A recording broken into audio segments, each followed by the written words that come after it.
just because you're gone. And all that's left is this stupid song.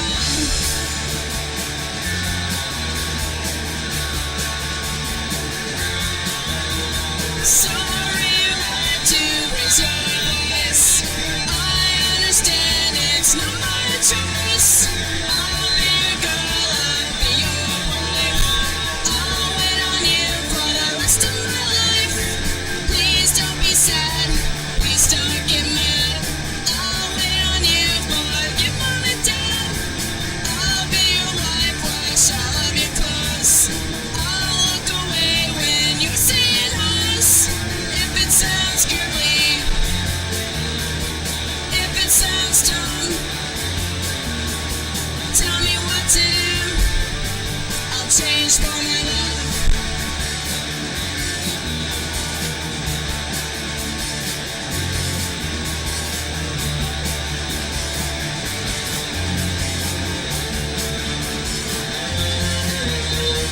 You don't have to hold me. You don't have to kiss me. Make me your wife. I'll clean what's dirty.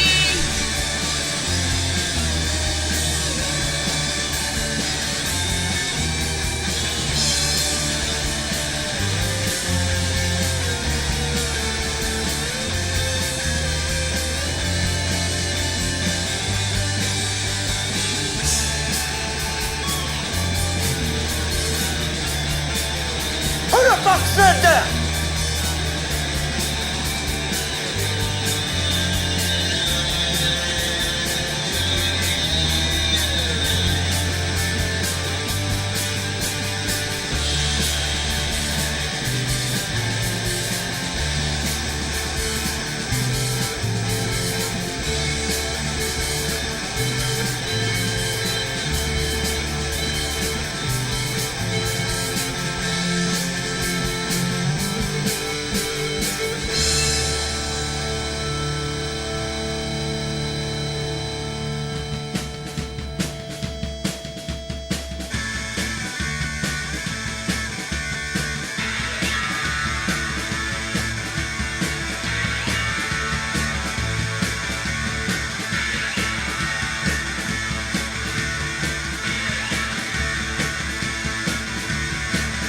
Alice says she doesn't like where she's at, but it's worth it to try something new.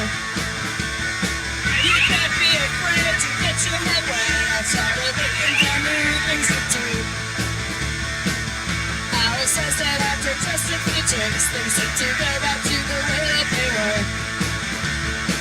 She says I've been waiting a long time to do this, and then she drops her money in the water.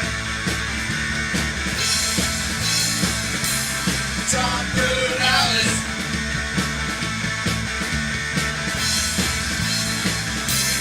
Talk through Alice.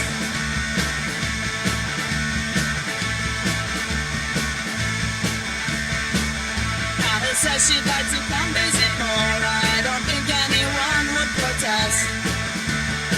She says we bring her a side of her that she thought was gone. It's a side of her that I think she's missed. Hey, Alice, lighten up, I said. Don't be so rude. And she thought that anyone could say that. You must not know me very well. And she smiles, and when she smiles, everyone always smiles back. Talk through Alice.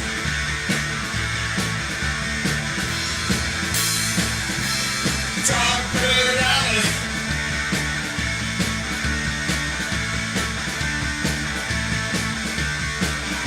Is it obvious that we want you around? Whenever you feel the need to get out of your town, I wrote a song about you. Do you like how it sounds? Hey, Alice!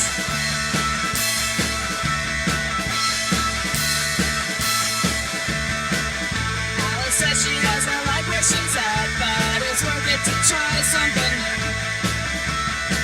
You can't be afraid to get your head wet. I started looking for new things to do. Alice says that after just a few drinks, things seem to go back to the way that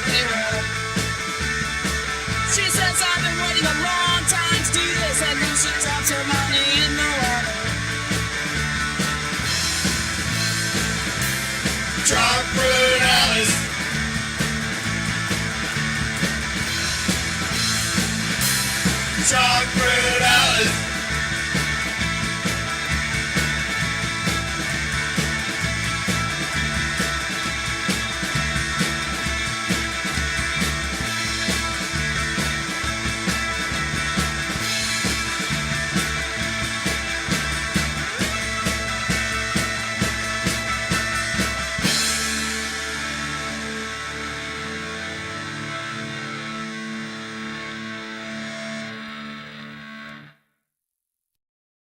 Thank you very much.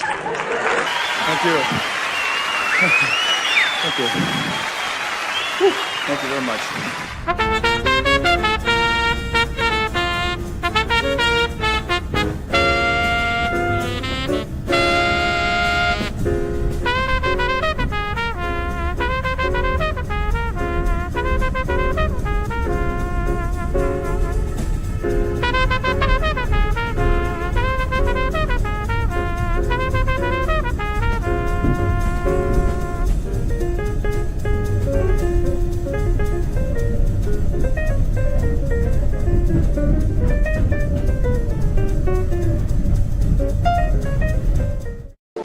Thank you. Thank you. Thank you. Thank you. Thank you. Thank you. Thank you. Thank you. Thank you. Thank you. Thanks. Oh, thank you.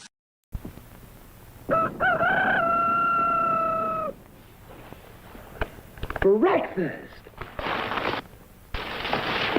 I'm hungry.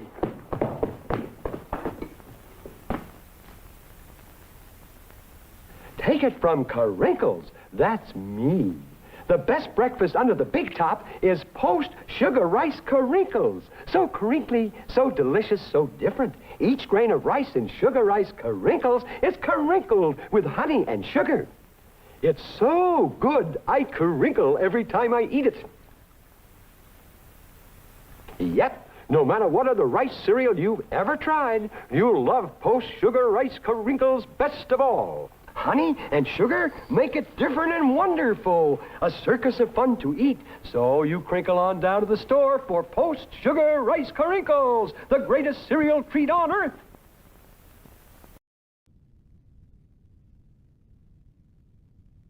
So, a creature for my amusement. Prepare for battle. Well, it's nighttime, don't you know? There's a place you need to go. Grab your gal and grab your bow, 'cause it's time for the secret show. If you're feeling sad and low, and you're running out of dough, make it quick, don't take it slow, and head for the secret show.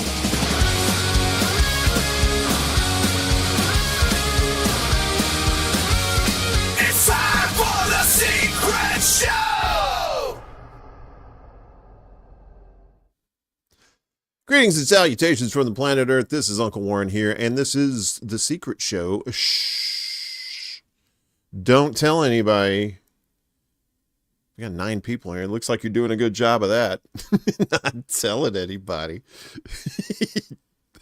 No, I'm kidding. I'm going to be honest with you. I don't really care if anybody watches this show or not.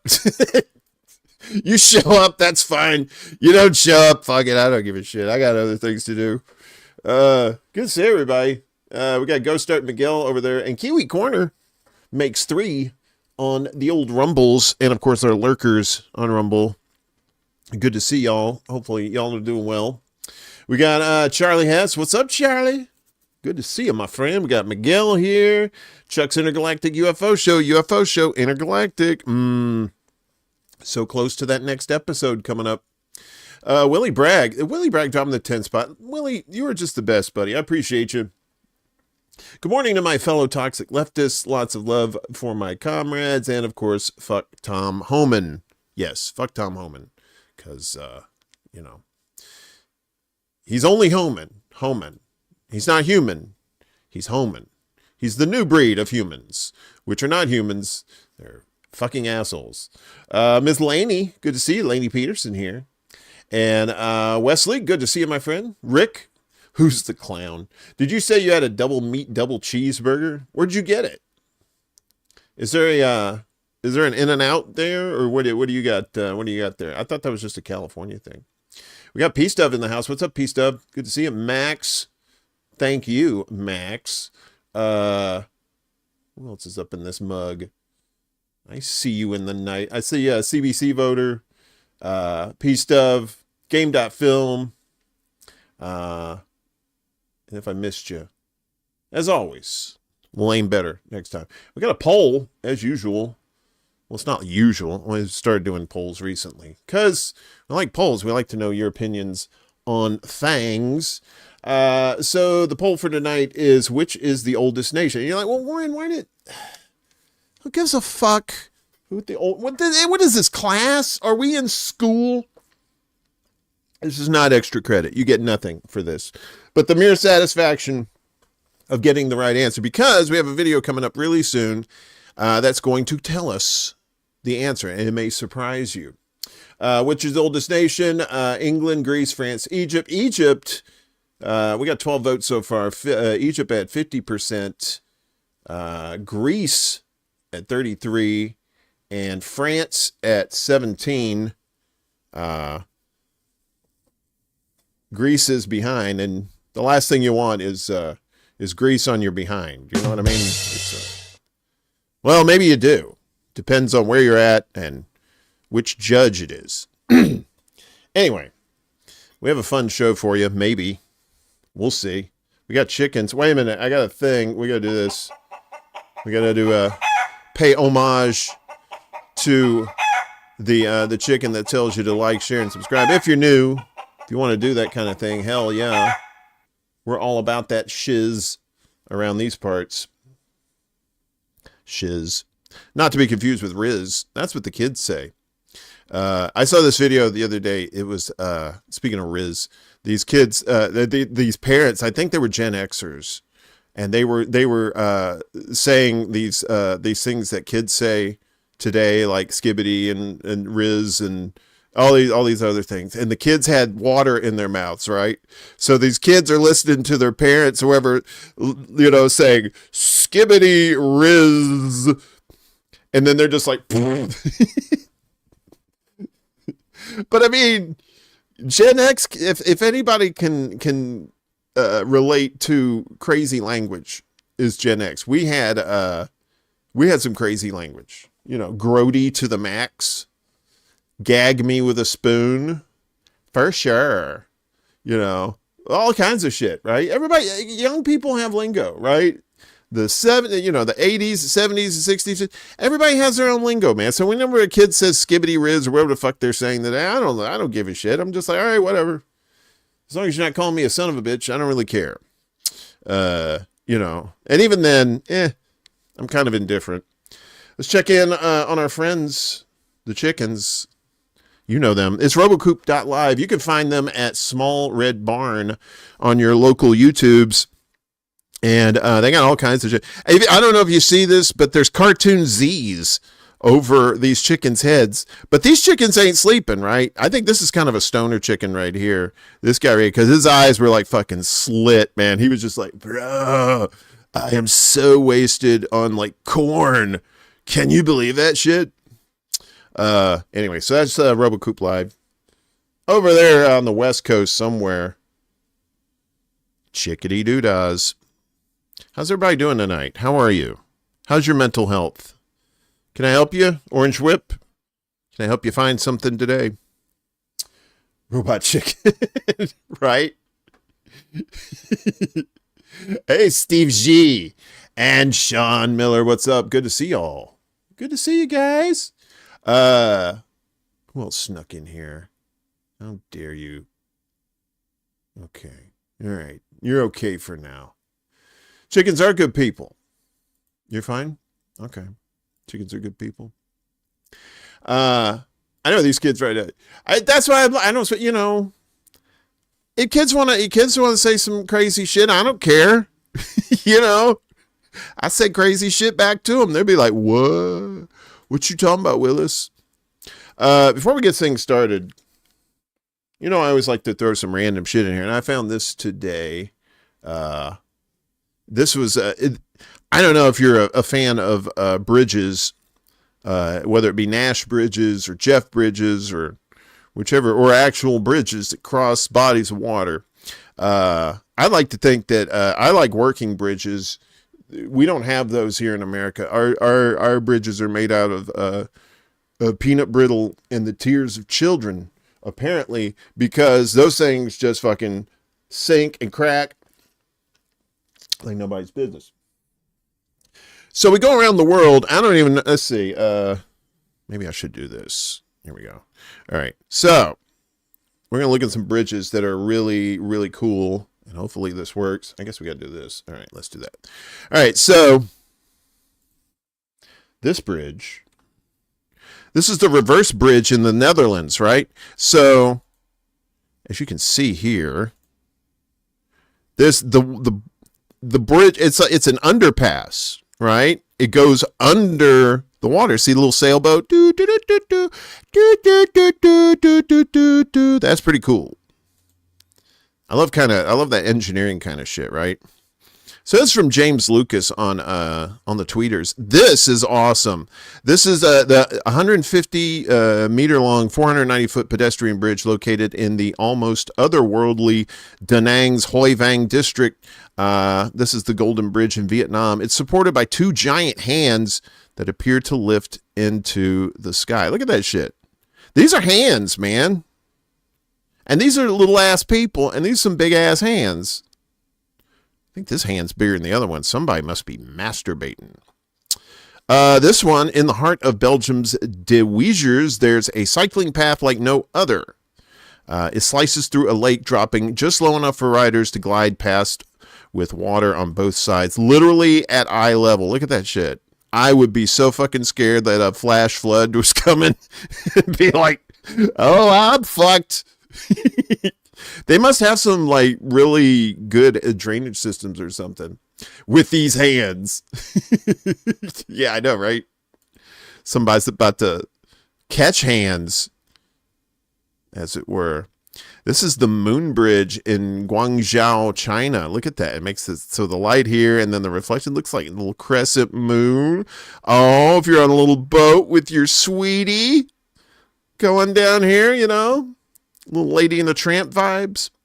This is the unique bridge in Iceland, mimics the shape of a sword, paying tribute to the nation's Viking heritage. So there's the hilt right there, and I guess that's the handle, and this is the sword. Look at that, man. That's just beautiful back there too. Iceland. They use natural hot springs as hot tubs there. All waste of money, yeah. Well, I guess, but that's the thing though. They're wasting money, but they're still, giving their people health care. As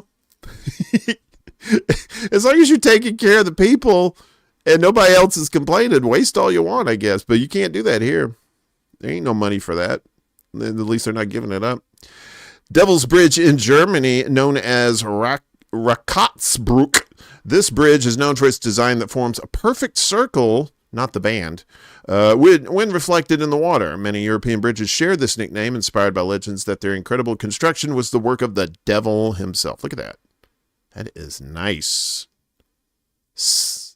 And that's engineering. That's all by design. This ain't some like happy accident shit. What's up, cowboy? Kitty! Good to see you, bud. The Bridge of Sighs. Not just a Robin Trower song. For all you oldsters. This is in Italy, in Venice. The English name was popularized by Lord Byron, inspired by the Italian Ponte dei Sospiri.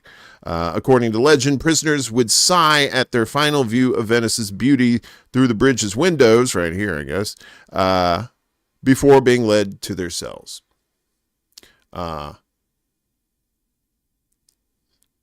Mount Fuji seen from the Bridge of Dreams.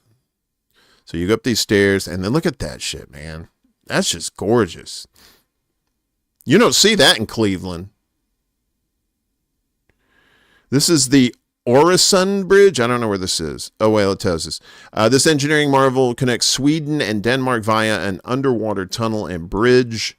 As the longest bridge in Europe, it links Scandinavia's road and rail networks with those of Western Europe. Meanwhile, in America, we got bridges that crack like nothing. Ponte Vecchio in Italy. This iconic bridge has been a vibrant marketplace since the 14th century. It's the only bridge in Florence that survived World War II. Legend says the Fuhrer spared it because he couldn't bear to destroy something so stunning. Yeah, I don't think that's it. I know this. This is awesome. I like this. This is the wildlife crossing in Banff, Canada.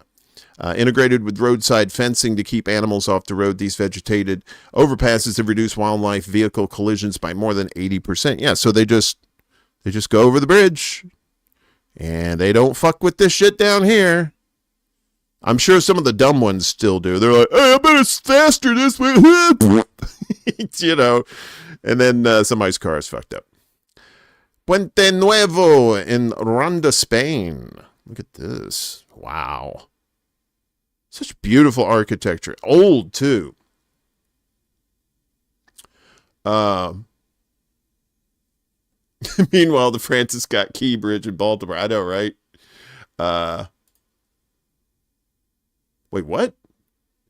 Your sister-in-law was kidnapped by ICE? Oh, fuck. I know this because I lived in New York for a while and I've seen this plenty of times. This is the Manhattan Bridge in New York City in Dumbo, part of Brooklyn. Took this photo last year as an homage to one of my all-time favorite films by the legendary Sergio Leone, Once Upon a Time in America, right? So that's the Manhattan Bridge right there. And like I said, this is Dumbo, which stands for, you can see the sign right there. It stands for Down Under Manhattan Bridge Overpass, is what Dumbo stands for. Millau Viaduct in France. Look at that. That's like driving in heaven. The world's tallest bridge, an epic drive soaring above the clouds with insane views all around. Holy shit. No thank you. I'm a big fan of not getting up that high.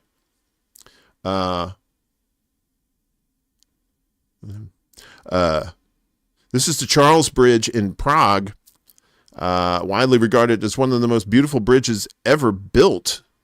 Its construction began in 1357 under the patronage of King Charles IV and was completed in the early 15th century. Look at that ghost. It looked like ghostly spookies. Ooh, there's music. Let's not do that. Look at that, man. That looks like something out of like Jack the Ripper's coming to get you or something. So yeah, bridges. I just thought I'd throw that in there for funsies. Just for the old S&Gs, the shits and giggles. We got actual videos here at some point in the future. My man. It's weird weather here. It's very humid.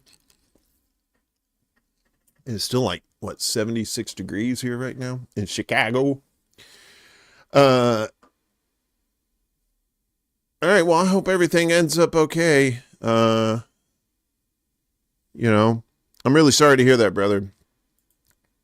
There's a lot of people getting snatched up. They're probably wearing masks too, fucking cowards.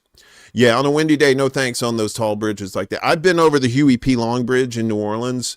I don't know if you've ever been on. That is a fucking scary ass bridge. I think since the last time I was there, they've actually widened the bridge, but it's very narrow and it's very tall. And if you look to your left, there's an even bigger train bridge right next to it. It's, ooh, yeah. I know, right, Wesley? That reminds me of those. You remember those old videos with the bridge that was, I think Memorex did a commercial with that bridge in there, because the wind had created some resonance with the bridge, and it just, yeah, fuck those. Suspension bridges are a little on the scary side, for sure. There are lots of places to eat when I was a kid and that are not here anymore, and it's kind of a sad thing. And so this economy is closing down a lot of businesses. The Bay Bridge is better. Is that better? Are you saying it's better, or is it like even more worse? March for Medicare for all. Hello, yo to you too. How you doing? Yeah, Yeah.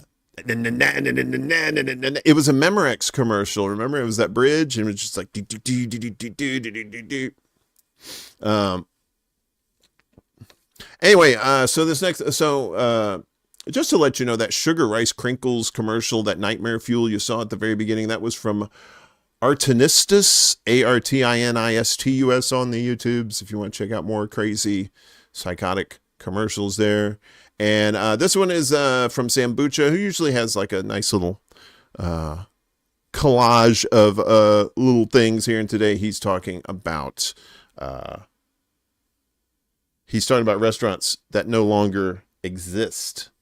And it's kind of sad too. You might know some of these. Let's check it out. These are some restaurants that no longer exist, so hopefully you were able to go to them when they were alive. So Howard Johnson's was an American diner-style restaurant chain that at its peak had 1,000 stores, but recently closed its final location due to stiff competition from McDonald's. Chi-Chi's was once a Tex-Mex giant in the 2000s, but closed their doors completely in 2004 due to poor management and a hepatitis A outbreak. Oops. Don Pablo's was also a Tex-Mex staple, but had to close their last stores a few years back due to bankruptcy and poor management. ESPN Zone was once a sports arcade and food fusion spot, but closed their last location recently in Anaheim because it wasn't profitable enough. This was also the fate for Official All-Star Cafe, which was owned by Sports Stars. Lone Star Steakhouse was a casual dining chain that once had hundreds of locations sprinkled across the US, but now it's completely gone outside of a random one that's still located in Guam. This is the same fate for Kenny Rogers Roasters, which had a crazy peak in the US at one point with their chicken, but now they just operate internationally. And finally, Old Country Buffet recently shut down all of their locations as diners now look for healthier and cheaper buffet options. So rest in peace.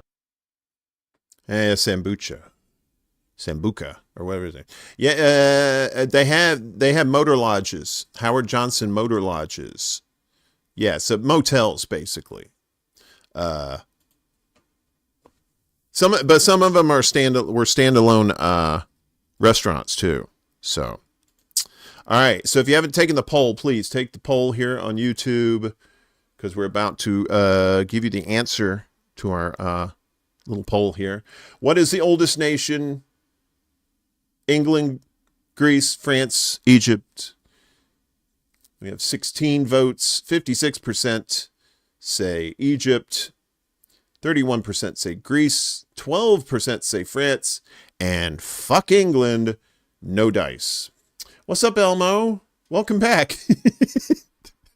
Every time I think of Elmo, I think of the anti-Semitic Elmo in Times Square. There's like 2 or 3 of them that they're not fan of Jewish people, not at all. Elmo anti-Semitic. Yikes! All right, so here we go. So the next one here is from Magnify. That's the channel. And he's going to tell us what the oldest nation in the world, not the oldest country. Don't get it twisted. A country and the nation, not necessarily the same thing. But he's going to tell us what's up here because he's a nice person. The oldest nation in the world is probably not the one you think. You may watch a movie like Braveheart that's set in the 1300s and notice that there is a king of England at this time, which may lead you to believe that England was some kind of nation, but it wasn't. For most of history, a ruler might occupy a certain territory, but the boundaries were constantly in flux, and the people who lived in those areas didn't really see themselves as English or Scottish. The elite class of lords may have thought of themselves as a coherent state, but all the peasants whose resources they were living off of were not considered part of a nation. If you asked a peasant, hey, what are you? They would probably answer Catholic, or maybe mention their village or clan. It wasn't until the French Revolution that the idea came around that all the people who live in a certain area, no matter what village they're from or class they're in, should be considered a unified entity. France. There you go. Some of you are like, fuck you, you know that's not what you meant. We get tricksy around here. Yeah, I fooled me too. I thought it was like Egypt too, to be honest with you. But yeah, it's as a nation, technically a nation, it's France. Pretty cool.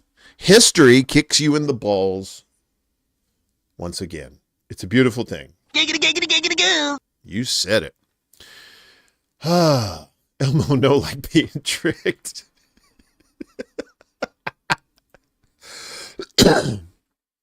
Look, you know, it ain't all just poop jokes and, you know, butt plugs around here. We try to, you know, teach you some shit too. Be no doubt England's still flucked. Indeed. What's up, Kieran? Good to see you, my friend. I know semantics. I know, but still. I'm kind of an asshole like that.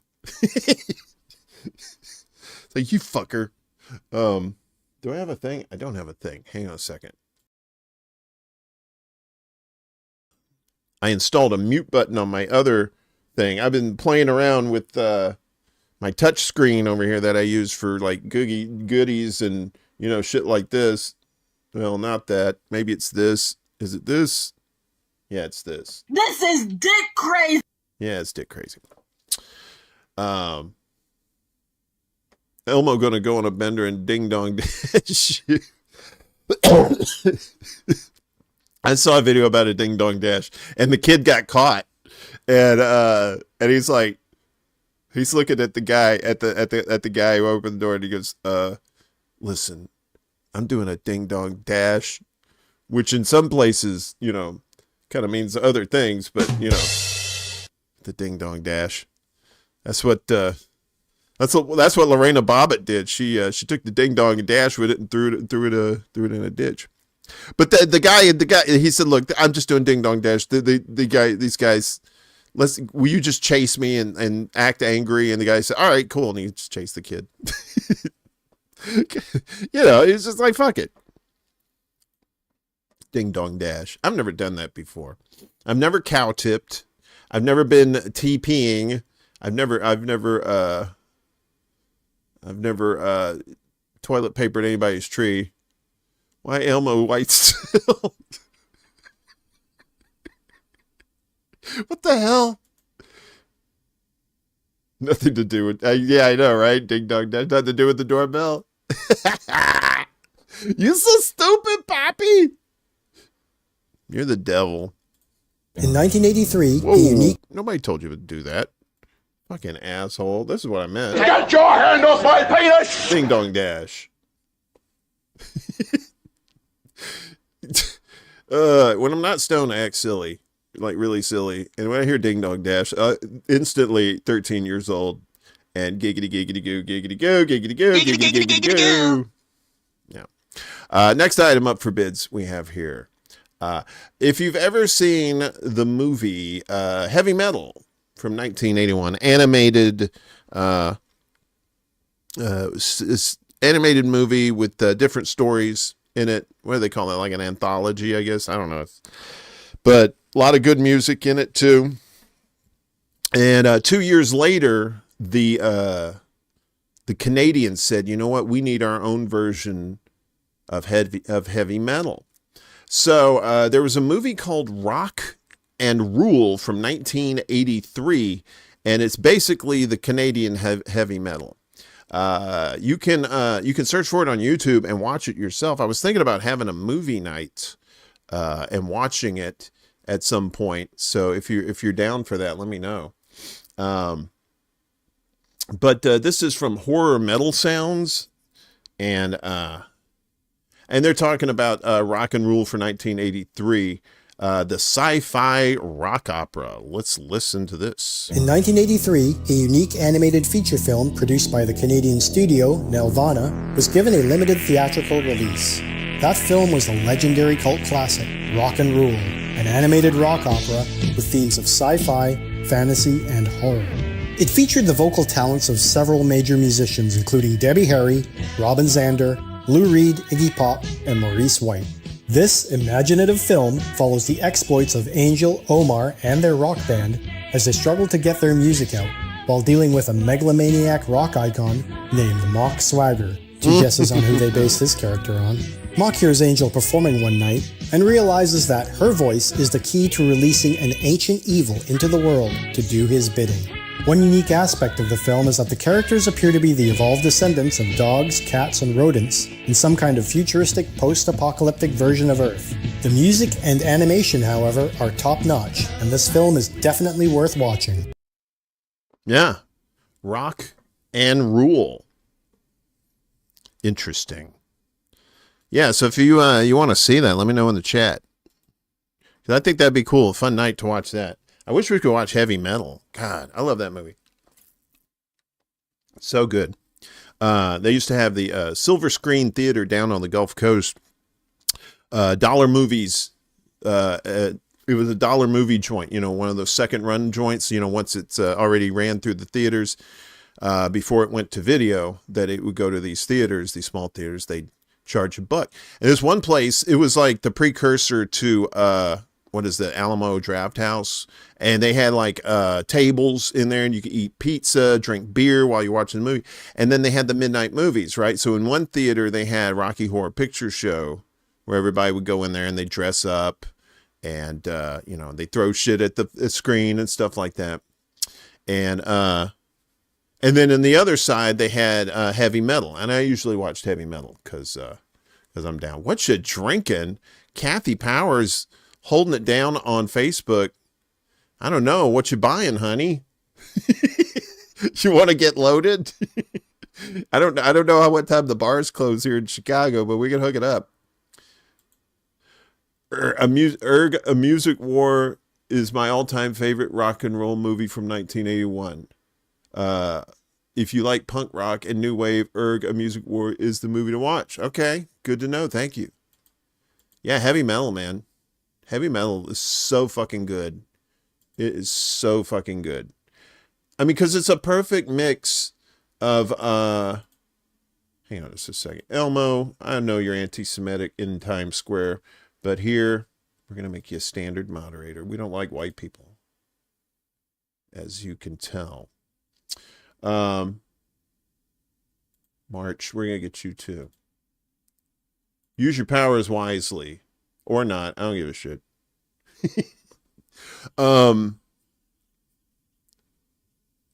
Yeah, Heavy Metal with the one with the spaceship and the two stoner guys. Good Nyborg, man. Good Nyborg. Ah, there we go. You went from white Elmo to blue Elmo. Very good. I blew Elmo once. Wait, what? I didn't do that. Who the fuck said that?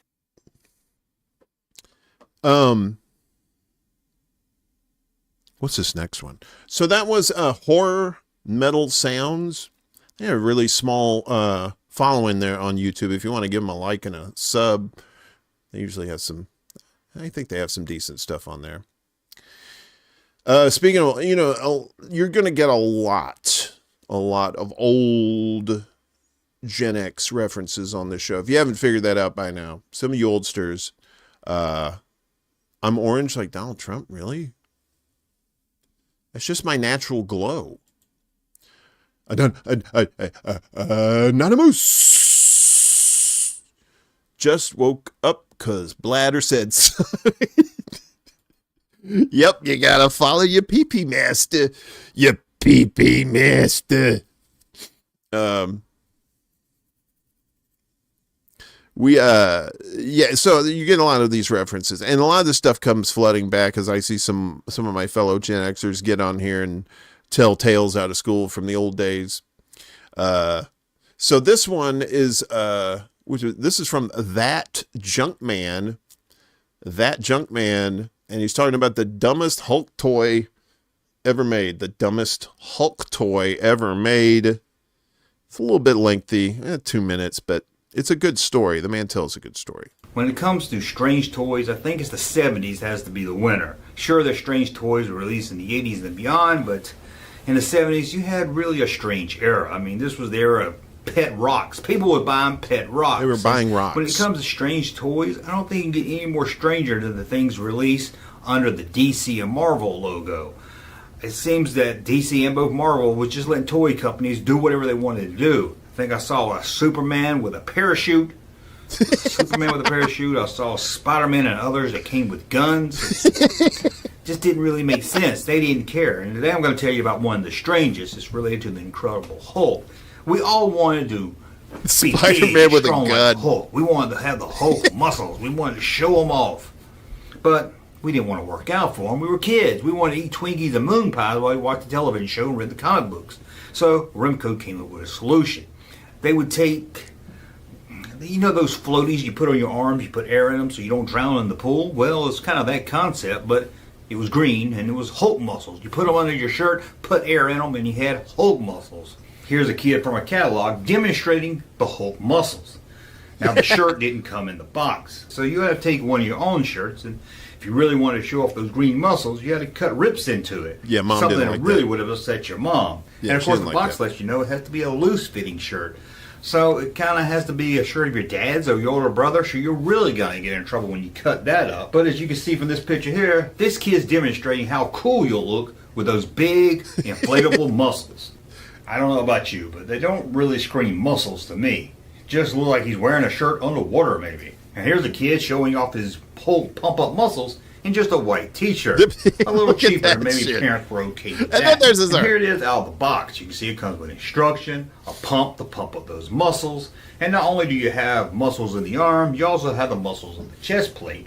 This was really big in comic book ads at the time, and you could buy them for $9.99. And although this is probably the strangest, the probably weirdest is the accessory that came with the Hulk utility belt. You put it in your mouth and it says it makes you sound like the Hulk. Just seeing the picture alone on the instructions, you swear this is something that I just made up for this video. But no, this is real. Hulk voice modulator. Place the barrel into your lips like a straw and speak normally into the barrel. Here's some advice to toy companies out there. Don't use the word barrel and put in your mouth when you're giving instructions for a toy. It just sounds wrong. Yeah. We had, I mean, you know, we had shit like lawn darts, right? And those became illegal. Like, I think they became illegal like in the 90s, maybe the 80s. We had all kinds of dangerous shit back then. Now today, you can't. Everything's too safe and stupid. There's not an element of danger. What are you even doing with your life? You know what I'm saying? And spit on it. So, Hawk 2 and spit. Okay.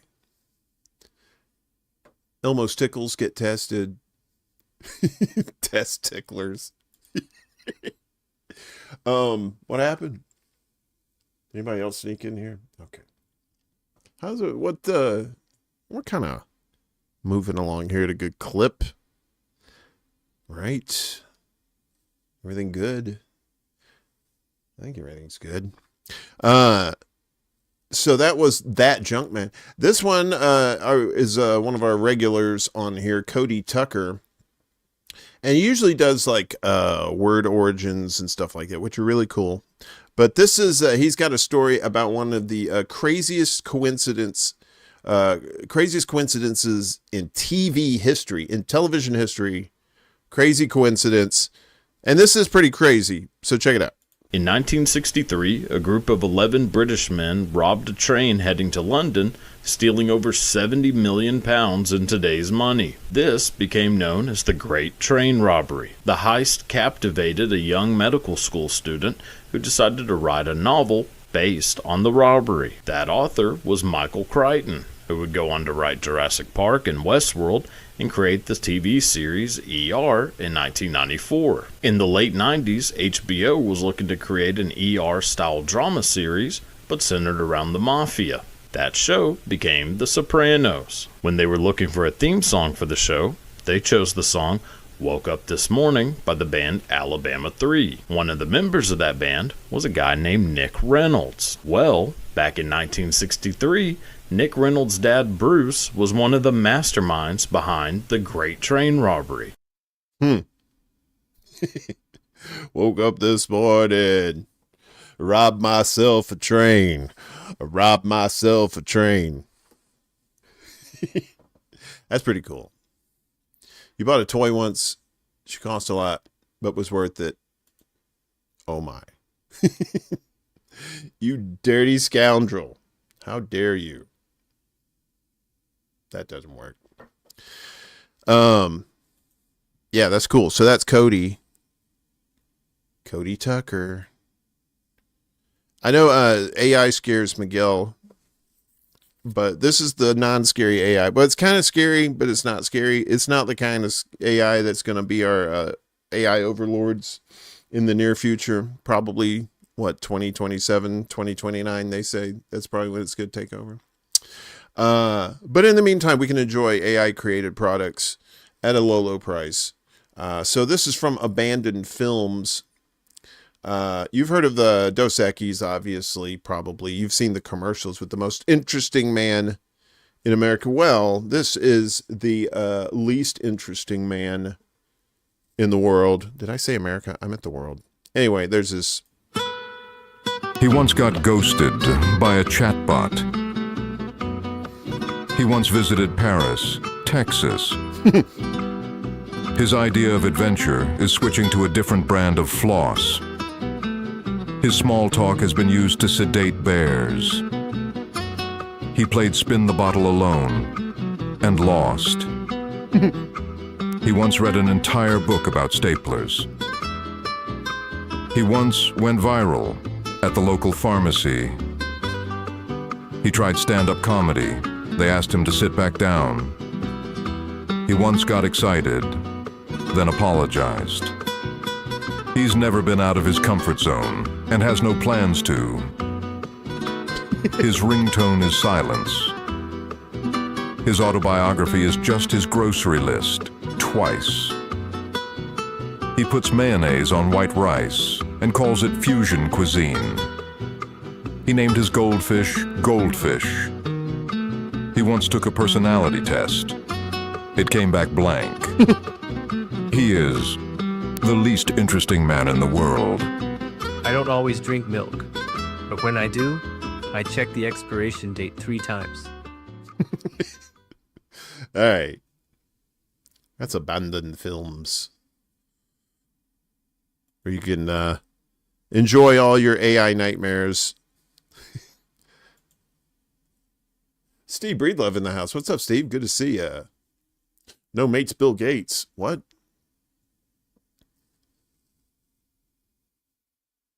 Thinking about the nation states. Okay. You know, it's kind of a low-key night tonight. Last week, I think, was pretty fun. We had a lot of really good stuff. This week's kind of meh. I'll tell you right off the bat, it's a little bit meh, but that's okay. You gotta, if you had anything better to do, obviously, the 25 people on YouTube watching this would probably be watching something else. But since you're here, we'll try to kill some time. Hopefully, put you to sleep soon. I always like cool. They always have like these different channels on YouTube that do the rare photos, and I found a set of these that I thought these were pretty cool. That's right, Paris, Texas. I think that's the one with, isn't that supposed to be the sequel to, God damn it. Isn't this supposed to be the sequel to the unofficial sequel to the Last Picture Show? I think so. I could be wrong though. With what's her name from Moonlighting. She was on there. Because she was in the first one. Blame the Poll was wild shit last week. Look, man, I like to switch it up. You know, it can't, you know. One week we did a thing. It was actually kind of cool. You had to pick the color, and then we showed a video later of this race of these marbles that went down all these weird tracks and shit. So I told them no betting because, you know, we don't want to get in trouble around here. So we had Sybil Shepherd, thank you. And Cloris Leachman, too, yes. Thank you. It's nice when your memory works. You know what I mean? When you can remember shit and you're not going, fuck, I gotta look this shit up.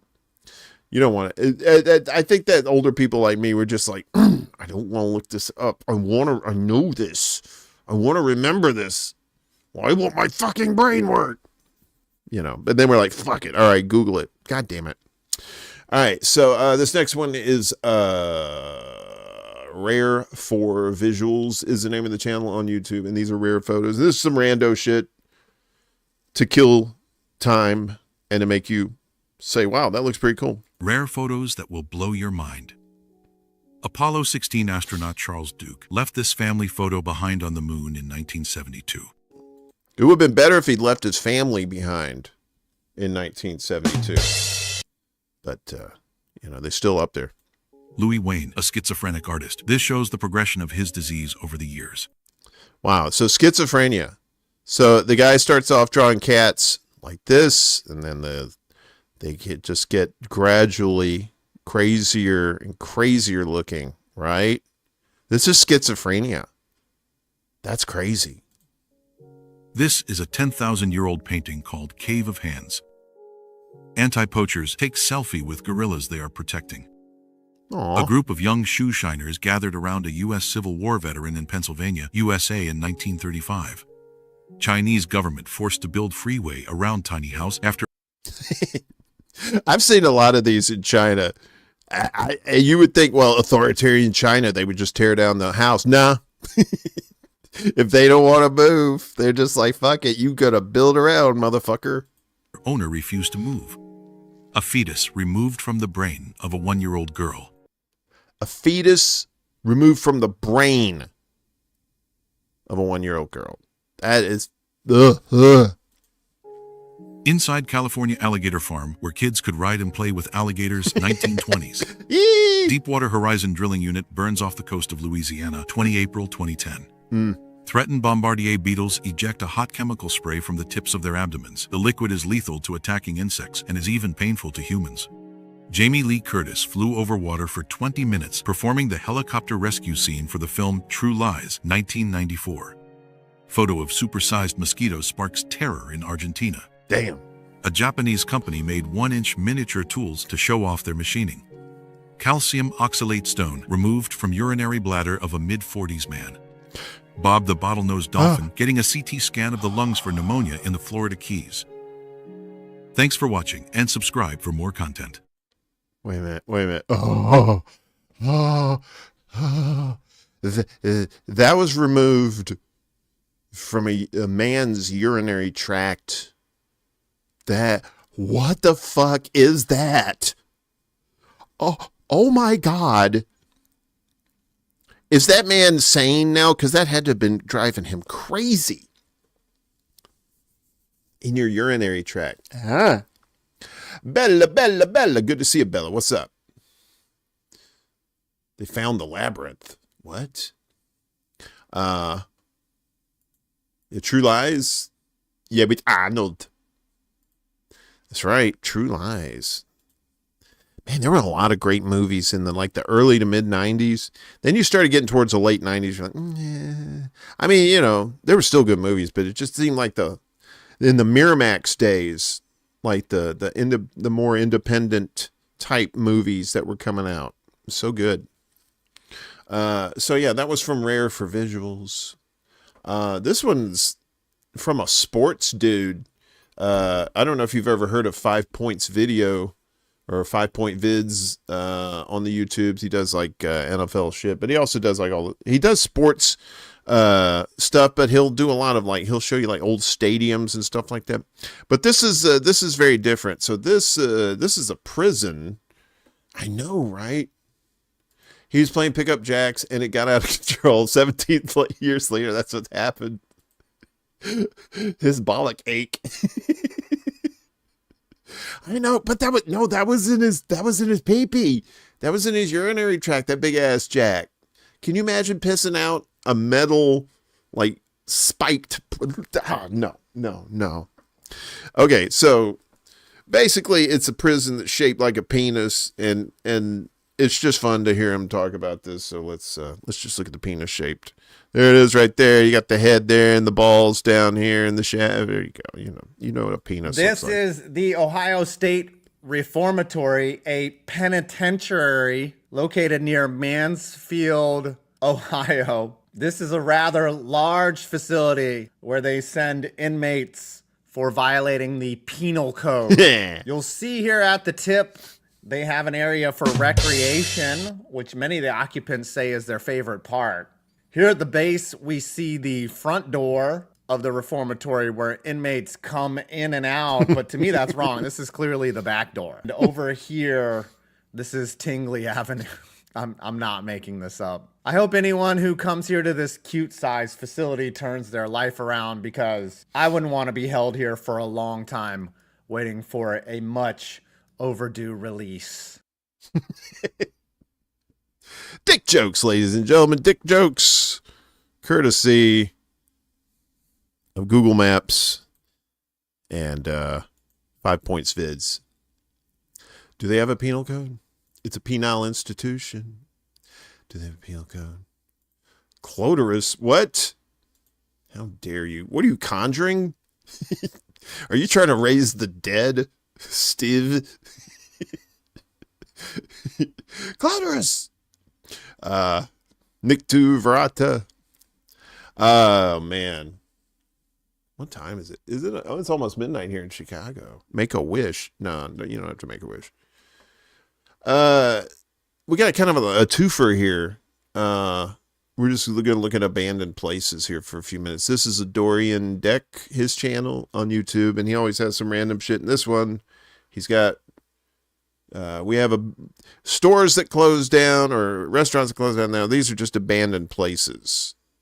There are some interesting abandoned places that you haven't seen before. This is an abandoned traffic jam in Belgium, which looks exactly like something out of The Last of Us.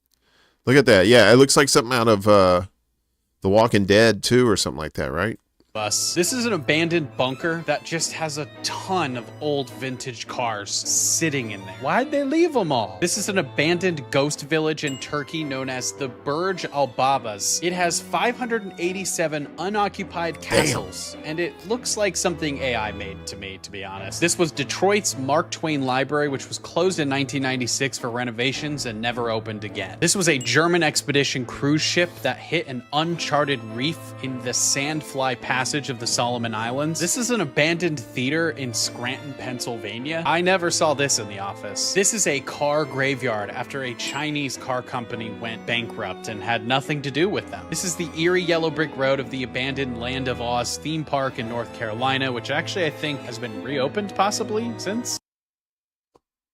I wouldn't go there. I ain't following no yellow brick road nowhere. Delicious. Jurassic Car Park. Dick jokes immortalized in infrastructure, your tax dollars at work. Exactly. Probably a lot of dicks in that jail too. There's other places here too. All right. No thanks. I don't know where these are. Leicester. Wait a minute. Where is this? Hang on a second. We got a thing here. So, 17 beautiful pictures of abandoned buildings captured by Urban Explorer. Let's see if we can bring that up a little bit. Thank you. So, we take a look back at some of the work of local urban photographer Matt Hassel, who captured buildings in their death throes and managed to find something strangely charming about the decay. I think these are all in England, maybe? Some of you across the pond may know where this is. Leicester Live? Leicestershire? Leicester. I don't know where that is. Look at this shit, man. You ever seen those the videos? It's like Life After People, and they'll say like 1 year after people, and then 5 years after people, and then 10 years after people, and they show all this shit, and it just basically sucks everything back up. So oh man, look at this. So this is some sort of freaky water slide. Damn. And this kind of stuff is kind of scary, you know? St. Saviour's Church Hall. I don't know what this is. Regent Theater in Hinckley? It's so sad, too. to see stuff like that, you know, to see just abandoned like churches and buildings and stuff like that. And it's just like, God, you could do so much with that. Why can't we do that? You know? But we just waste so much shit here in America, right? We don't spend it on the right things like infrastructure and people. You know, we spend it on the wrong things like billionaires and dumb shit. It is somewhere in England, Worcester sauce. Leicestershire, Midlands, England. Thank you, Kieran. See, I have such a smart chat. You people are just awesome. I mean, there's some dumb people that are okay, but I'd rather be around smart people. I like smart people. They're smart. I don't know if you've ever been in a microburst before. I've never seen one. I've seen stuff. I've seen like clouds from way far away that just like dump all this water. This is, as someone who's scared of water in general, although I'll still drink it because otherwise I'll die. So this is crazy cloudburst from Strange Things in the World on YouTube. And this is just wild that it just rains in one spot, right? Check this out. It's real quick. If you ever see rain like this in the mountains, don't be an idiot like the people in this video. That so-called harmless water falling from the sky isn't a free shower. It's a cloud storm. Sure, it might look fun, but when thousands of liters of water suddenly come crashing down, it'll hit you harder than reality after a bad decision. You see, sometimes these storms release thousands of liters of water at once, powerful enough to destroy anything in their path. You can see how dangerous this is by watching this experiment. That's crazy. Dumb people are dicks. Not all of them. There's some dumb, nice people that don't harm anybody. They just, you know, they kind of stay out of the way and they just choose not to educate themselves. Climbing stairs to a collapsing second floor, pretty sketchy. I know. Pretty wild. Weird, wild stuff. I know I already did that. Quit it. What are you doing? I thought I fixed all this shit, and I didn't fix none of it. So here's a little revenge thing. For those of you who have been scorned, have been cheated on, whose hearts have been broken by others, this one's for you. So this lady, she feels like she knows her boyfriend's cheating on her, and he comes to this Starbucks all the time, and so apparently he's been bringing his girlfriend to the his little side piece lady to the Starbucks. You know, well, what does that matter? This is just straight revenge fun for those who enjoy that kind of thing. And play. There's your water! This is him? He's coming? Okay, so he's been coming here every day? Yeah, every single day. But recently, with this girl. With what girl? What is she? What? Oh my gosh, is this him? Oh, is that him? Is that him? Yeah. Can I do it? Can I do it? Yeah. Put it on me. Put it on me. I don't know how this works. I don't know how this works. I don't know how this works. Okay. Okay. Am I good? Am I good? Yeah, you're ready. Okay. And talk. Hi, welcome to Starbucks. What can I get you? What? Baby. Extra whipped cream? You want extra whipped cream on that? Sure. Is that all you guys want? Does she want anything? Okay, great. Pull up to the window. That looks like Sarah. What does she look like? Does she have bangs? Yeah, short, dark hair. Bangs. Yeah, dark hair. And she's got bangs. The one that's been coming with? It's been coming here like every day recently. That is my best friend. Wow. What are you gonna say? What do you say when your best friend is cheating with your boyfriend? I'm shaking. I'm so mad. I'm shaking. Hi, sir. Man. Hi. Hi. Yeah. Yeah. There's your water. There's your water, bitch. You want an extra whip? Here's your extra whipped cream, motherfucker. It's not what it looks like. That wasn't all that. You were calling her baby. You're calling Oops. He's like, nah, it's not what you look. It's not what you think. You were calling her baby. He was like,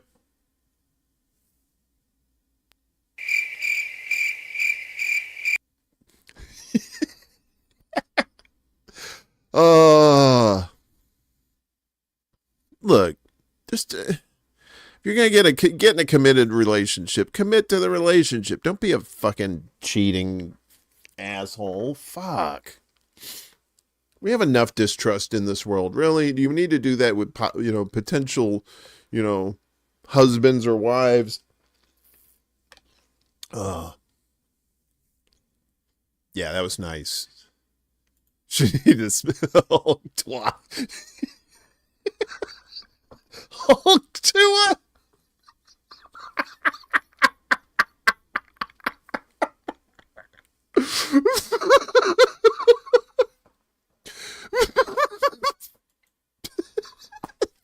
I wasn't prepared for Hulk to it.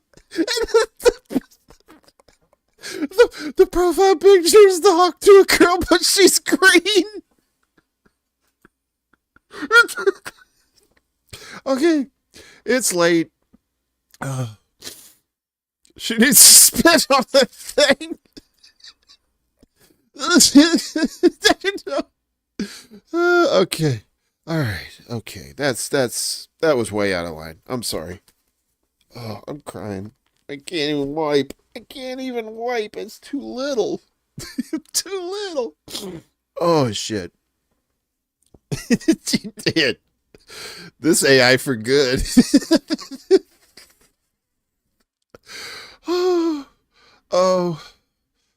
Jesus. Oh Jesus. Okay. All right. Out with the. I'm all right. Everything's fine. I just was not ready for Hulk 2. Is anybody ever ready for Hulk 2? So that was Taylor W Makes Videos on the YouTubes. Was the God, a cheater. That's so good. I love those. Did you ever watch that show, Cheaters? I don't know if it's still on or not, but they would just straight up go up to people like, "Hey, we saw you with this girl, and hey, your girlfriend's over here." What? You motherfuckers! Ooh. Yeah, that's right. They stabbed the host. Yeah.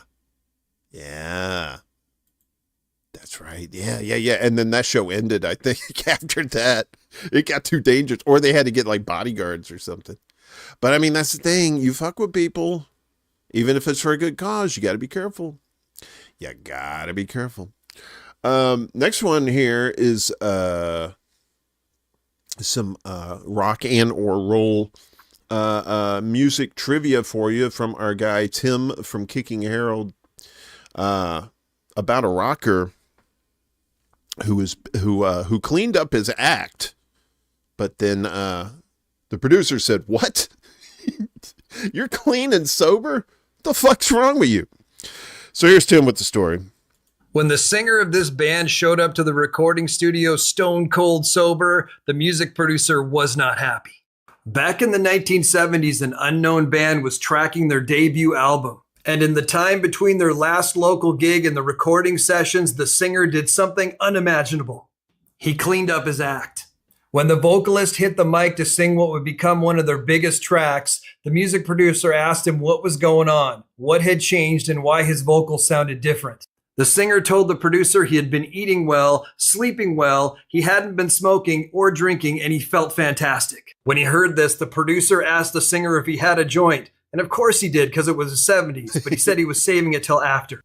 The producer then told him to go outside and smoke it, and after a little puff pass session with the roadies from Earth, Wind & Fire, David Lee Roth came back into the studio and nailed the vocal to Jamie's Crying. Hell yeah. Look how pretty David Lee Roth was. Remember all those hair bands back then? They had all the hair and they all looked like chicks. David Lee Roth, clean and sober. That's funny. Yeah, I never knew that.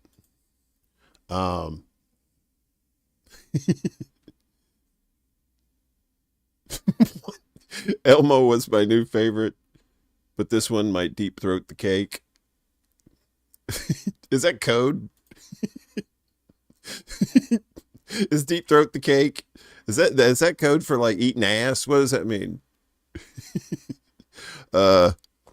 You guys like Mr. Ballin, right? I like those guys that tell all these like, you know, spooky stories about shit that goes on in the woods and stuff like that with like critters and stuff.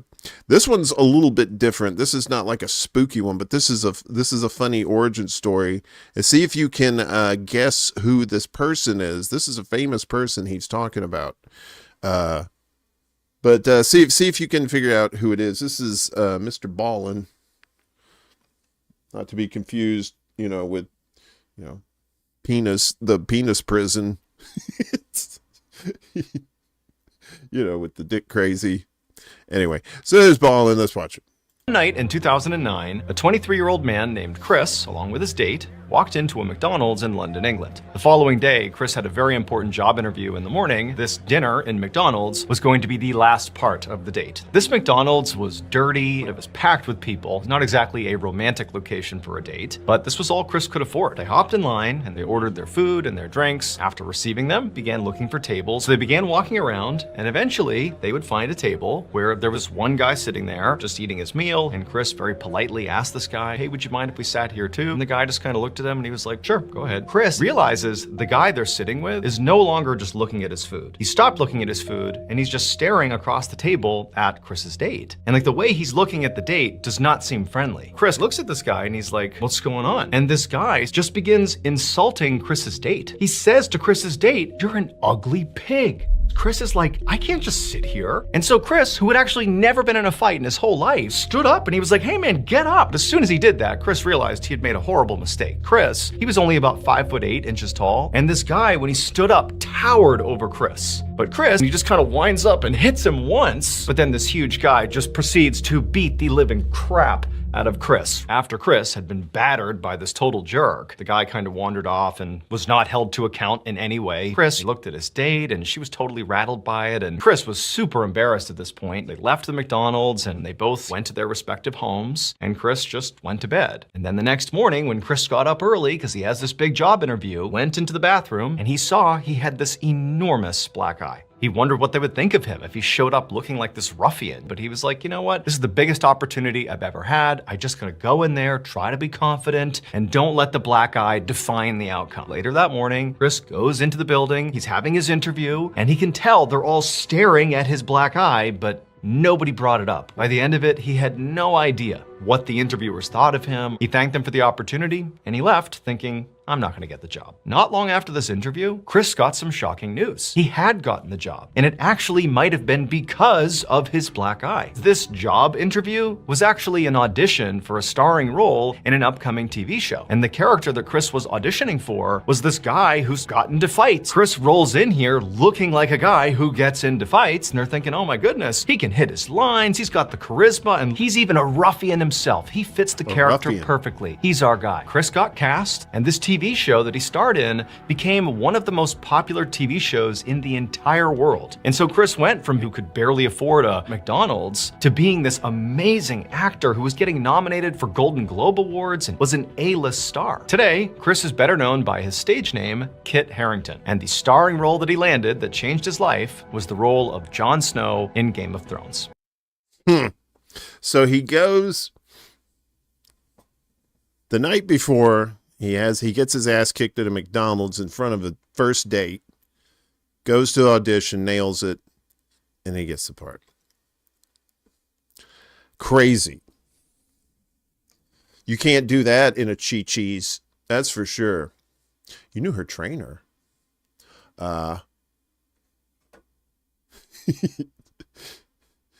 Cake also code for ass. Oh, also, yeah, it is cake. I told you, I learned what cake was from these two young guys on a bus one day, and they looked outside and they saw this woman walking, and they said, "Man, look at that cake." I didn't see a cake. I saw a big ass. I'm like, I don't know what you guys are talking about. There's no cake. And as somebody who likes cake, you know, like the delicious sweet treat, I was very disappointed because I wanted to see a cake.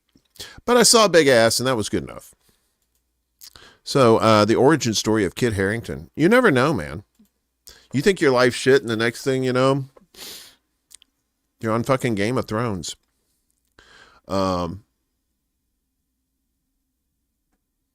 You're literally an industry plant. There were never any rags. Fuck. I knew it. Hulk Tua. Look, if Hulk Tua is like one of your channels and you have multiples, you should stick with this one. Because Hulk Tua, that's just comedy gold right there. In fact, I'm gonna turn you blue. Why? Because fuck them. That's why. More shit. We got. I've been digging these dirty jokes with mom. They call them dark jokes, but it's dirty jokes with mom. And just watching these moms' reactions to these jokes is just hilarious. Urinal cake. Ew. Is that when you piss on somebody's ass? Is that how that works? I don't know. Could be meat. Excuse me. So yeah, let's watch these old ladies get embarrassed once again. Dark jokes with mom. It's fun. Enjoy. What's white and sticky and it's better to spit out than to swallow?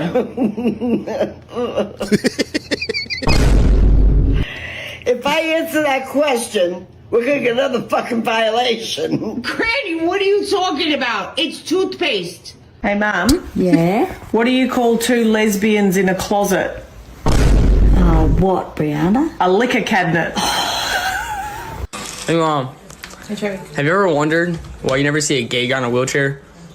I guess once you're a fruit, you can't be a vegetable. Wow. That's pretty good. Say, Ma, what's the difference between a black person and a snow tire? A snow tire won't sing when you put chains on it. Wow. Hey, Mom. Did you hear about the nun that got kicked out of the convent? She got caught squatting on the cucumbers in the garden. Oh. That lady is my favorite. That guy always gets her. She's, oh, God. Oh, God. I'm telling you, man, I'm trying to get canceled as much as possible. One day it'll happen. Those dreams will come true. Jesus, Hulk. You need to talk to us, anti-Semitic elbow from Times Square. You guys can have a party. The fun fact guy. So that was Norm's Rankins, by the way, with the dark jokes. Doug Sharp here with the fun fact, and this is about Futurama. So I know a lot of you guys are down with that. Uh-oh, Wesley's got a joke. Why is a pussy like a frying pan? They both get greasy when you slap the meat in. I don't know why anybody watches this show, to be honest with you. But I'm glad you do, because misery loves company. So, Futurama writers apparently were like the smartest writers in Hollywood. Yeah, me too. When Futurama came on, I was like, the first time in '99, I was like, I don't know, this is a lot different from The Simpsons. But then it got to the point where I just loved it. I was like, I think I love it more than The Simpsons, to be honest with you. But the writers on that show were pretty smart, as Doug is going to tell us right now. Fun fact. While trying to manage the backlash of the Blue Origin all-female spaceflight, Gayle King said, "What Blue Origin wants to do is take the waste here and figure out a way to put it in space to make our planet cleaner." Which sounds a lot like the plot from a Futurama episode, where people in the 2000s sent a huge garbage ball into space only for it to return into Earth's orbit and threaten the planet. And it wouldn't be super surprising if the Futurama writers saw Gayle King's idea coming, since they were the most educated writer's room of any TV show in history. Ken Keeler has a PhD in applied mathematics, Jeff Westbrook is a PhD in computer science and a bachelor's in physics, and Bill Odenkirk has a Bill Odenkirk, brother of Bob Odenkirk from Better Call Saul, PhD in inorganic chemistry. Altogether, the Futurama writers held 3 PhDs, 7 master's degrees, and 50 years of combined education from Harvard University. The show even contributed to the math world. In the episode Prisoners of Benda, the Harlem Globetrotters helped the Planet Express crew figure out a body swap problem. The equation shown on screen is called Keeler's theorem and is the actual proof to the problem. That's, smart stuff like that. You don't have to be like super book smart either, but it's kind of nice to be a little book smart when it comes to that stuff. And especially when you're writing stuff about like tech and stuff like that, and it just makes it sound like it's more feasible, it's more plausible. So then you're more engaged in the story, right? When it doesn't sound like some bullshit MacGuffin. Guy looked like a, I think so. You think he looks like a paintbrush with his hair? He looks like he picked the wrong day to quit sniffing glue. I picked the wrong day to quit sniffing glue. I wish we could watch Airplane. I wish we could like watch it on YouTube and not get canceled. The thing longer was the best invention. Guy looked like a paintbrush. So yeah, that's Doug Sharp. More AI nightmares for you. I don't know if you remember the Herculoids back in the 80s. Actually, the Herculoids was more of a like late 70s kind of thing, because I saw that when I was a little kid. I think my favorite character is Professor Farnsworth. Good news, everyone. I don't know. I kind of like Dr. Zoidberg. The one where Zoidberg goes back to his home planet to breed, and they're fighting in the arena, and the leader of the planet says, "Play the national anthem," and it's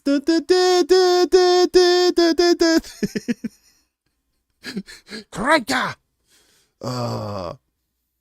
Look, there's a sale at Penny's. What do you make out of this, Jonesy? I can make a brooch. I can make a pterodactyl. So this one is an AI version of the Herculoids in Super Panavision 70. If you're into that sort of thing. In a world beyond the stars, where ancient forests whisper secrets of forgotten power and shadowed mountains guard the edges of time, there lies Amzot, a realm of untamed wonder.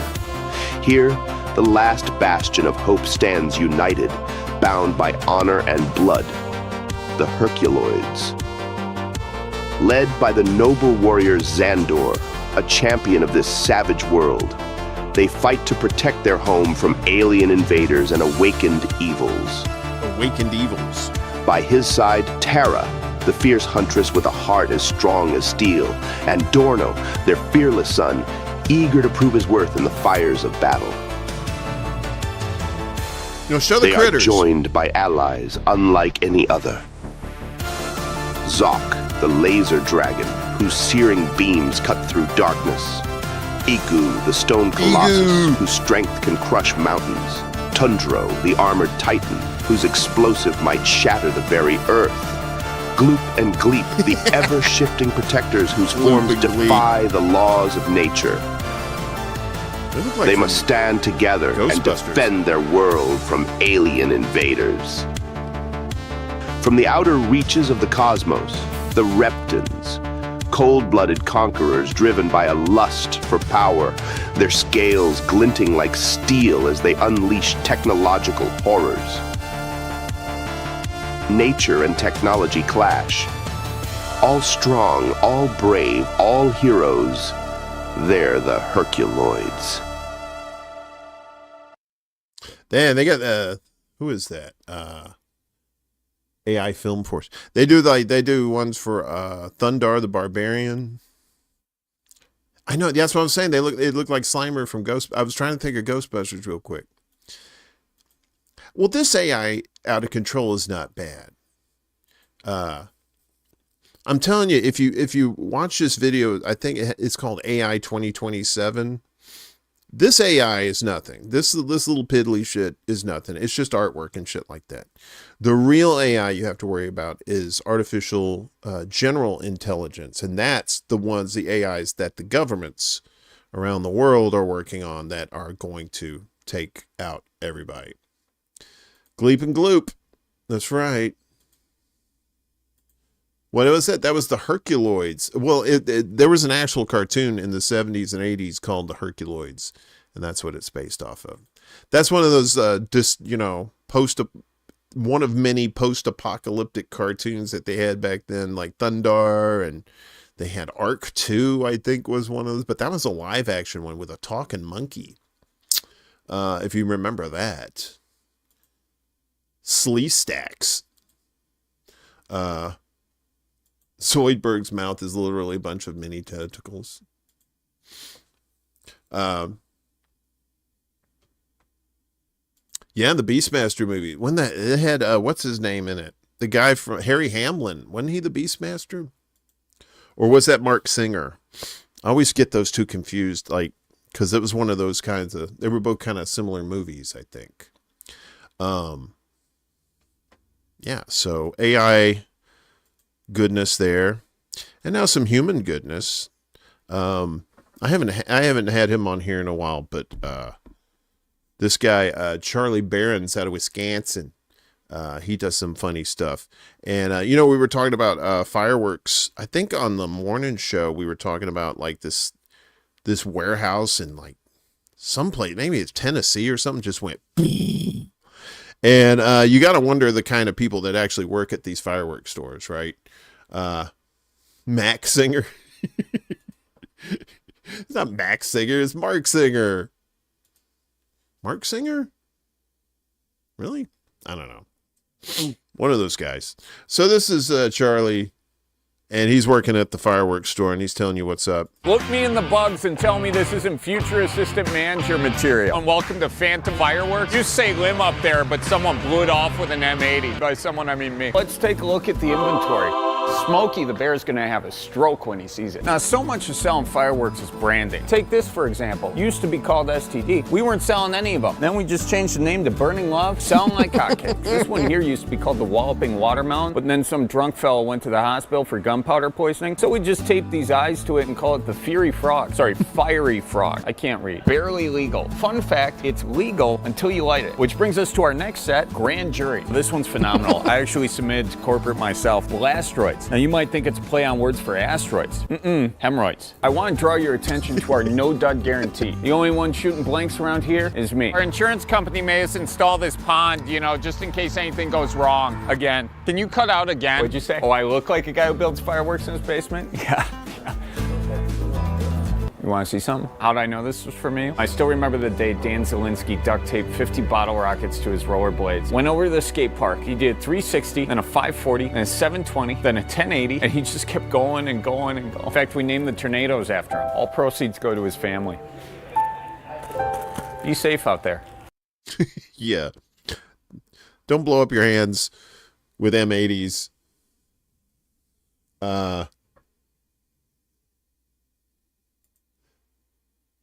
Tentacle related activity. Yolo County, California this year. Nice. Yeah, fireworks. I don't know. When you were a kid, I guess they're fun, but when you're an adult, it's just kind of like, oh, come on, man, I'm trying to sleep. Can you cut that shit off? Please. Please and thank you. Well, folks, how we doing here? Did anybody else sneak in? Yes, seriously, keep Hulk to a. That should be your main account. Wherever you're, whatever chat you're in, your main should be Hulk to a. Please and thank you. No, Mark Singer was the Beastmaster, wasn't he? No, Harry Hamlin was Clash of the Titans. Never mind. Yeah, Mark Singer, the guy from V, if you remember that miniseries and failed TV show. I don't know if you've been to a casino lately. I don't know where this is. This is a video by Jordan Howlett, where he gets in the mirror and he has the phone. He's like, come here. No, back up. No, come here. I love that guy. He's so funny. And he's talked about they're adding Uno, the game Uno, to casinos, so you could go in and play Uno and gamble on Uno. Mark Singer's right. Thank you, Kiwi. I appreciate it. It's only 10:30 where you're at. Oh, you're West Coast. I know we usually have a lot of West Coasters on here still up this late. My East Coasters are either at work like Willie or they're just dead ass asleep because it's 1:30 in the morning over there. They're like, and then our people across the pond, I think it's like in the morning. Moose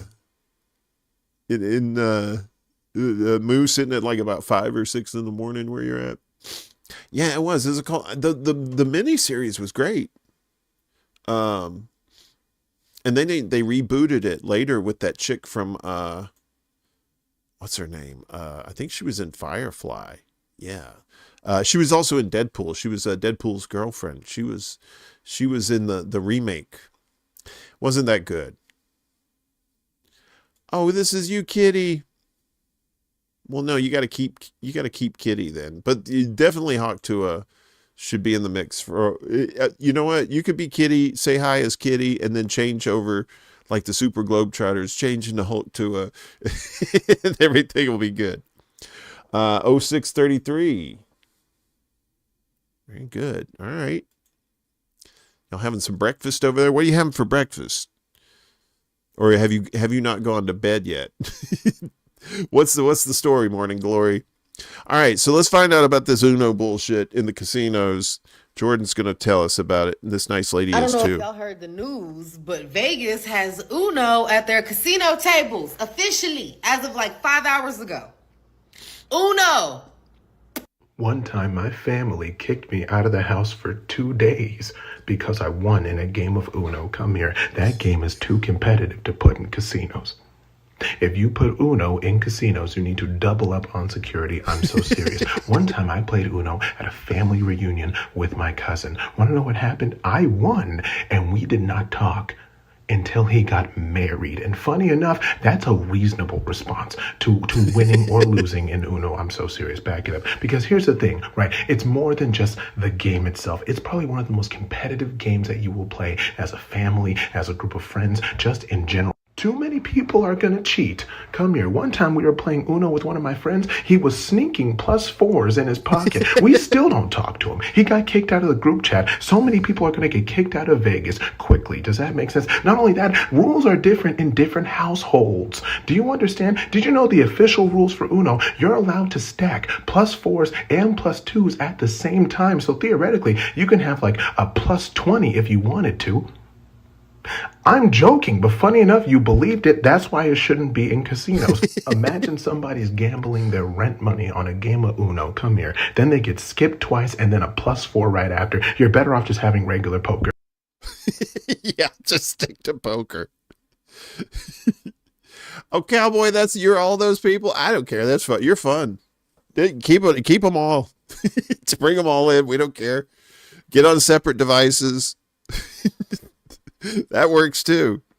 You know we like flavor around here. I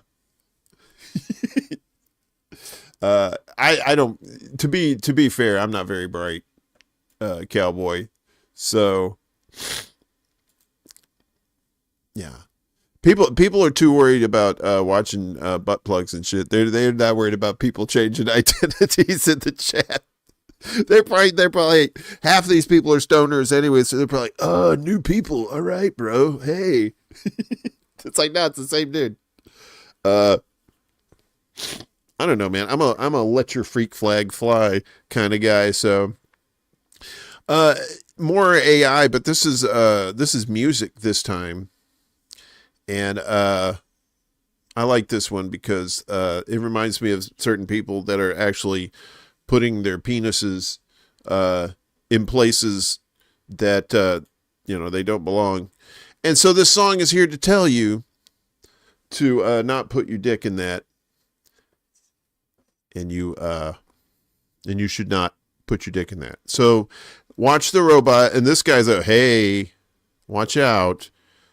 Let's listen.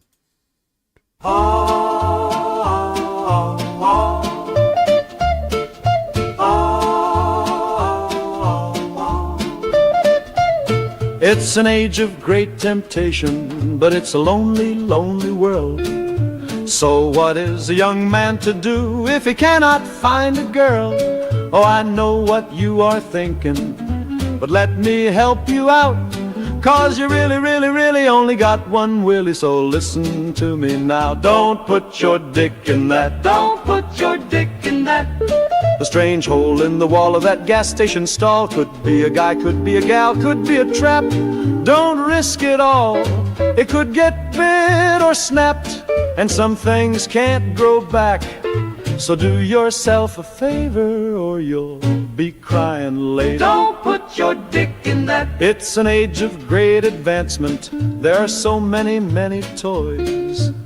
And it's a misconception that they aren't meant for boys. Oh, do not let your ego get in your way and start running, searching around for something that ain't made for play. Don't put your dick in that. Don't put your dick in that.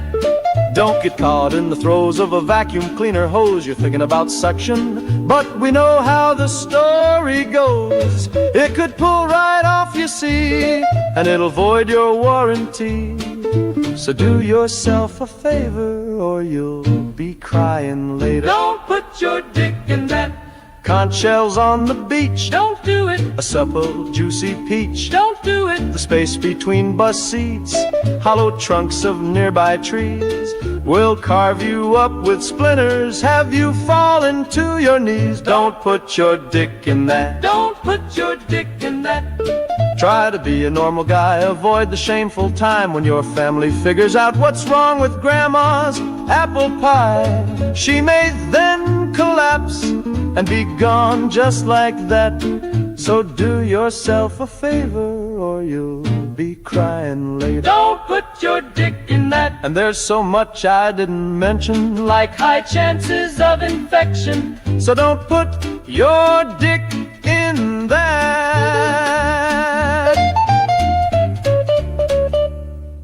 Yeah. Don't put your dick in that. It might hurt. That was almost final with Don't Put Your Dick in That. Great production values. They don't make them like this anymore. Well, they're gonna. But no, don't put your dick in that.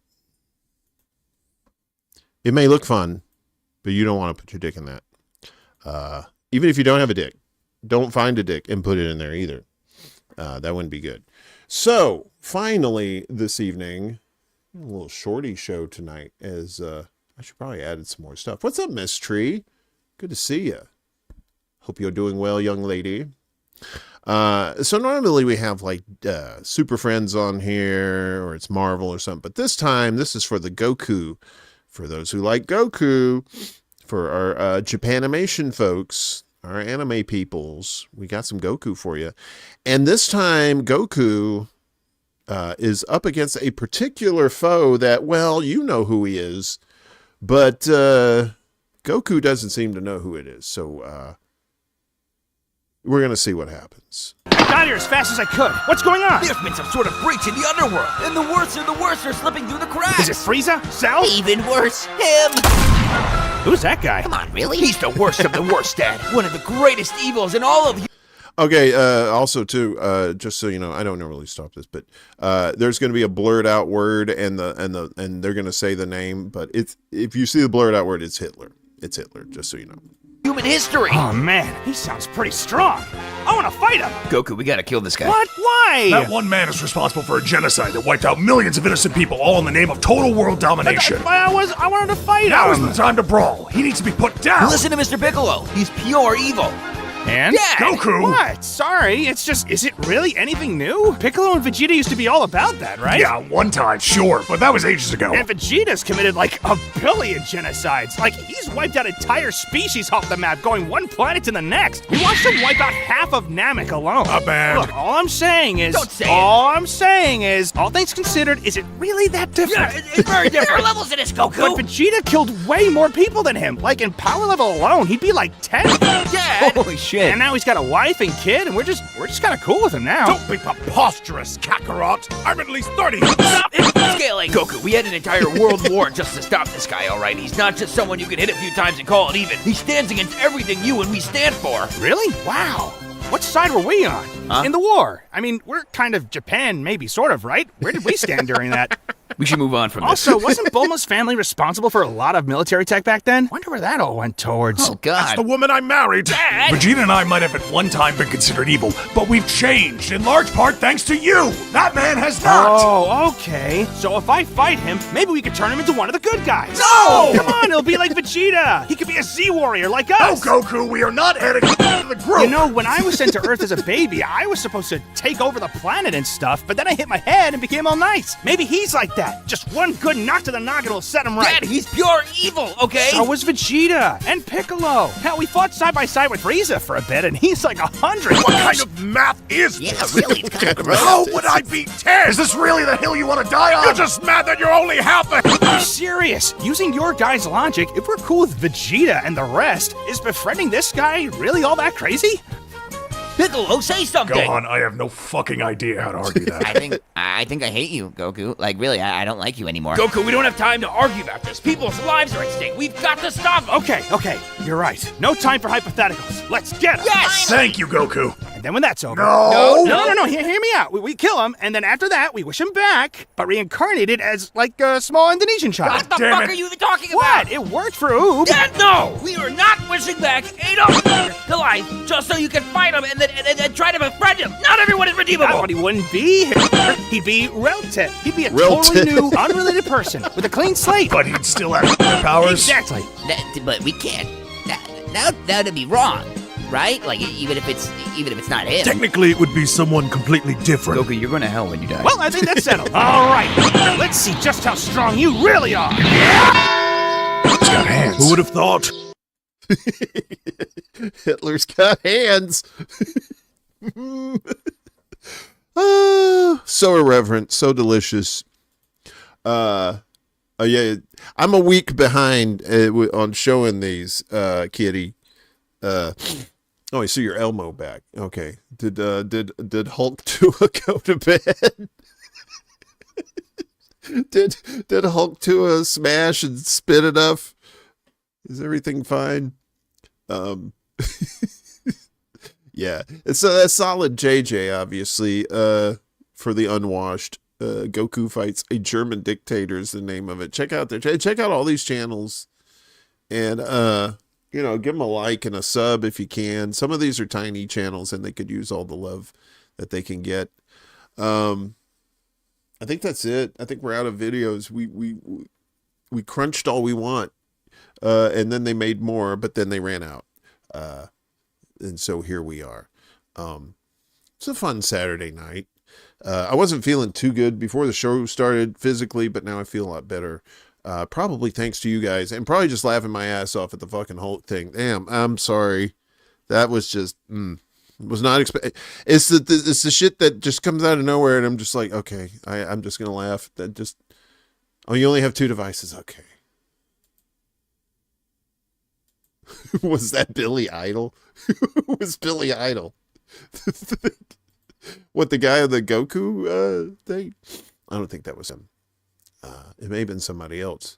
So for those earlier, if you're just joining us, we had a poll earlier, and you're like, what the fuck's the poll? So basically, there was a video telling us that France was the first nation, actual nation, not country, but nation. I guess there's a difference.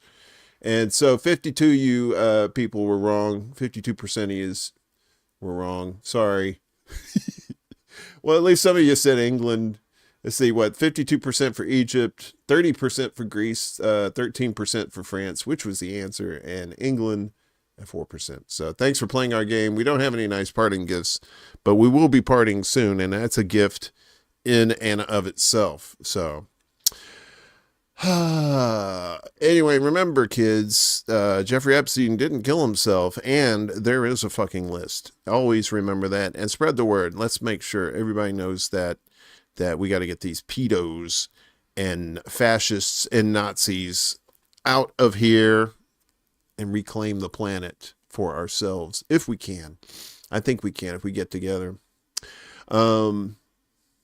Just gotta put the bullshit aside and see if we can do it. That's the only way we can do it, is shut it down. Everybody else is bought and paid for. Shut it down. See where it goes. I'm going to say goodnight to you guys, and that I love you and I appreciate you. We're going to be back on Tuesday for Morning Extra at 11 a.m. Eastern, 8 a.m. Pacific time. This show will be back next week, I believe. We'll see. Midnight Eastern, 9 p.m. Pacific time. I want to thank all of you guys here on YouTube and Rumble and Facebook for hanging out and keeping an old man happy with his friends and loved ones around to enjoy things like that, because we may get to a point when we won't be able to enjoy stuff like this, and that will be a sad day for me, for sure. Anyway, you guys have a wonderful rest of your weekend, and I will see you back Tuesday. I believe Marcus is going to be on tomorrow with the Political Matrix. Make sure you check him out. He always has good shows there. He's been doing them on Sundays, but I think once football season comes around, which is pretty soon, he'll be back to doing them on Saturdays. So, and check out all our peeps here in the space. If you can, like, share, and subscribe to all these folks. They're good peoples, and we need more good people, good, honest people that are just trying to make a good difference in the world. Love you, folks, and we'll see you next time. Peace. There can be only one. Yeah!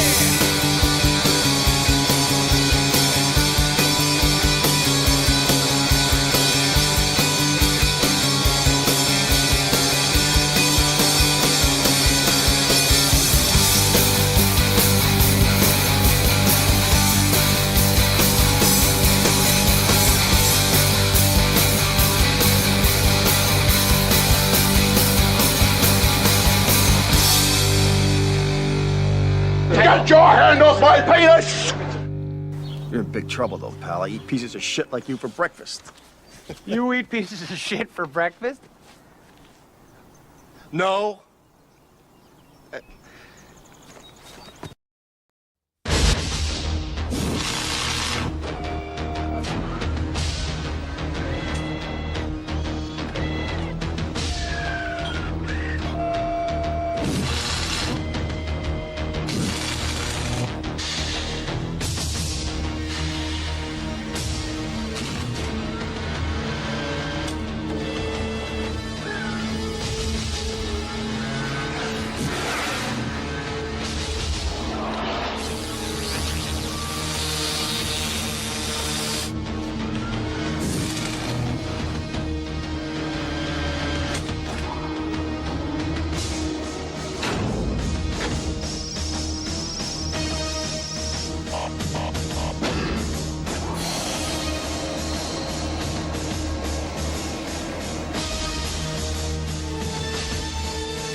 I'll be back.